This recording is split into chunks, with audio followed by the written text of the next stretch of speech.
Mixing with Mike mixing tip, writing master fader automation.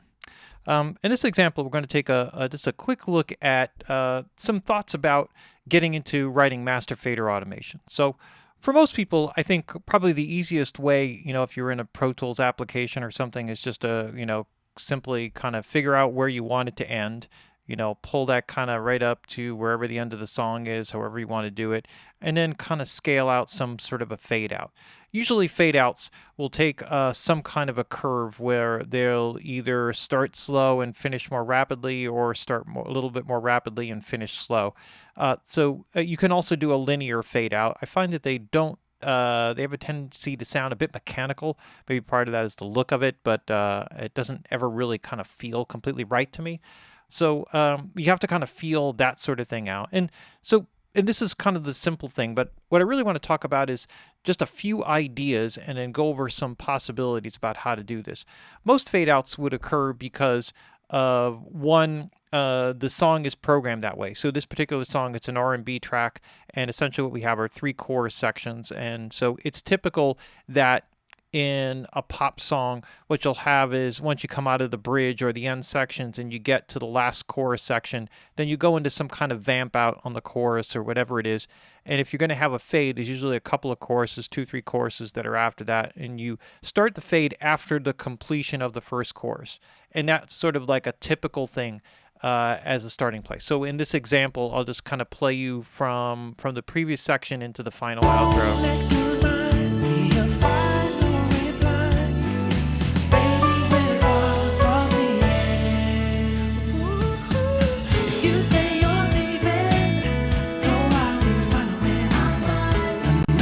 So this is the basically the vamp out section here with a little error message.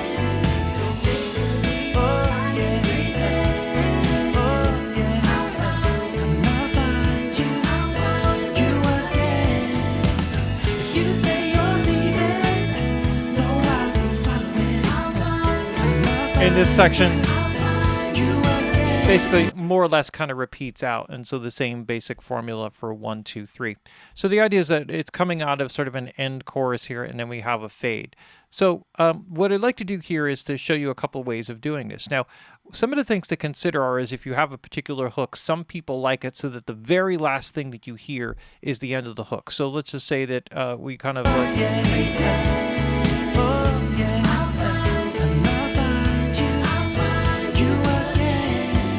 So in which case, if you were doing something like this, you may actually have the fade out time kind of sketched out in such a way that that is kind of maybe a little bit of the last thing that you hear. So as you come out of the end, coming in. And then, so that was like a little bit tight, so maybe you kind of leave a little bit there on the end so that you can hear that little bit. And so that's one way to do it. Some people also have the philosophy of doing something a little bit different, which is to fade out so that you don't hear the end, the last thing. Like it kind of fades out a little bit faster than what feels natural. So the person who's listening doesn't actually, they don't feel completely satisfied, and that makes them want to listen to the song again. It's sort of like a psychological ploy where you have a bit of a fade out that's a little bit faster than what you expect, so you don't hear that last phrase or that last word, and that may be the only difference. And then the psychology behind it is like, oh, wait a minute, that didn't sound complete, let me listen to it again.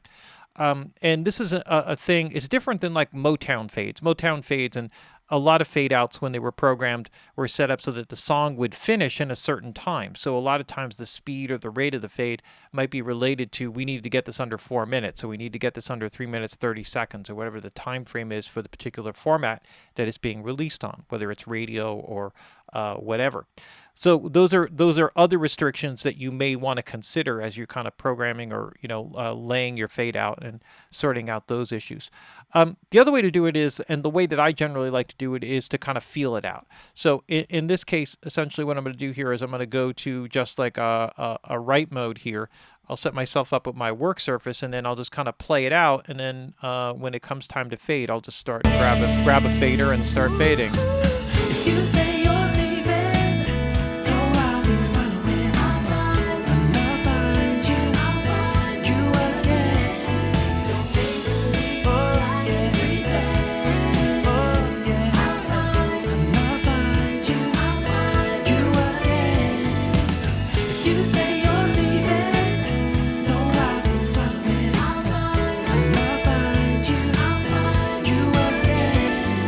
hold on here. I think, oh, you know what?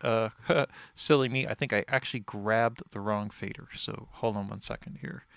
Yes, it is. That's exactly what happened. Okay, so I'm going to kind of skip midway through this to do that. I grabbed the click track fader, and it's like wondering why it's not fading out. Here we go.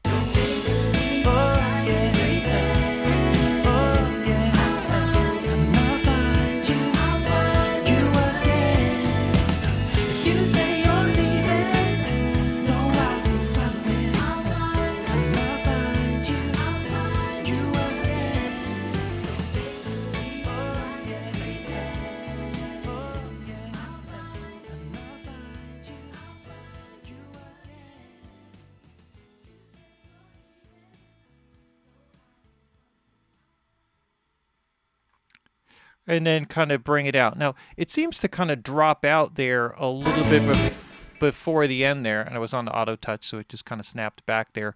But there is audio there, so I'm not sure exactly what happens on that end.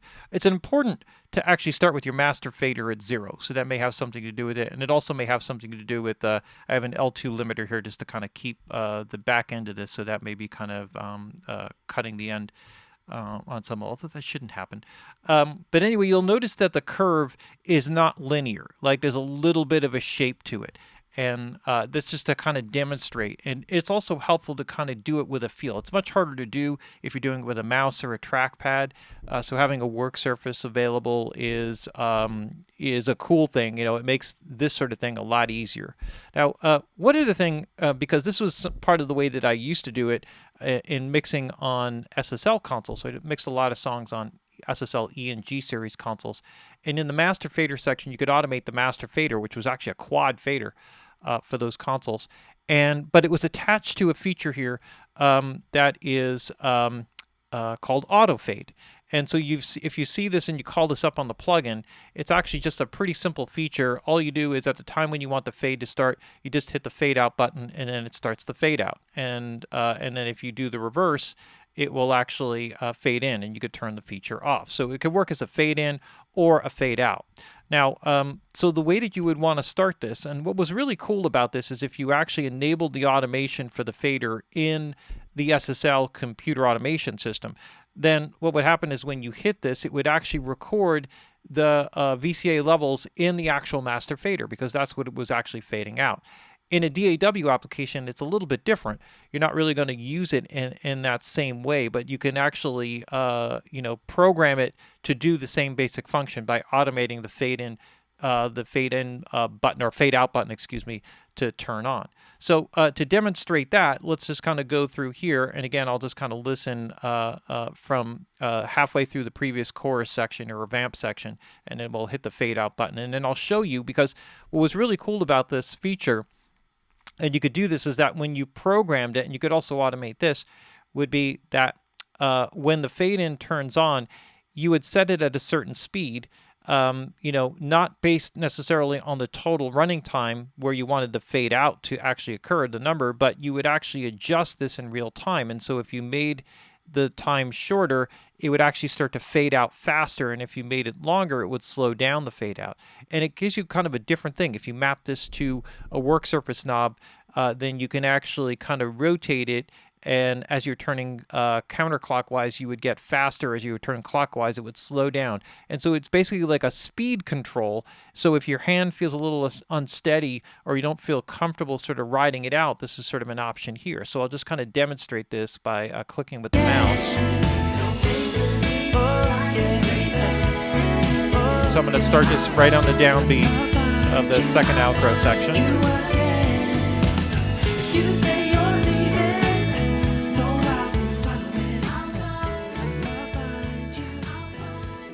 So I can slow it down, or if I wanted to speed it up,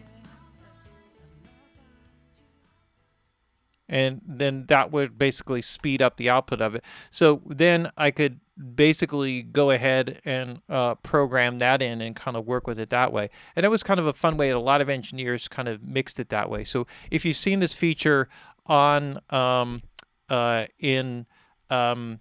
the plugin and wondered what that was all about, that's basically exactly what it is, except for it was connected to the automation system. Here, you would have to, sign the knobs out, enable the automation, and then kind of program all of that stuff in. And then you could actually manually just kind of write it in exactly that way. And then you would kind of end up with this very similar result. There's also a certain characteristic, I can't quite put my finger on it, and maybe it's just something that I'm used to about the fade out and that auto fade. I kind of like that. And I would kind of go back and forth between the two. But there are some things to think about when you're writing a fade out. So if you have a song that has a fade out, think about these certain basic things. Typically, you leave one chorus or one vamp out section before you start the fade. And then usually the fade, you will either, like, the last thing you hear is the hook, or you kind of fade out just before it, or leave it with something that's kind of interesting. So you have to kind of play around with it, try few different things, see what works for your particular production and particular song, because every song is different, and sometimes you want to do something unique. All right, that's our mixing tip for this week, writing master fader automation.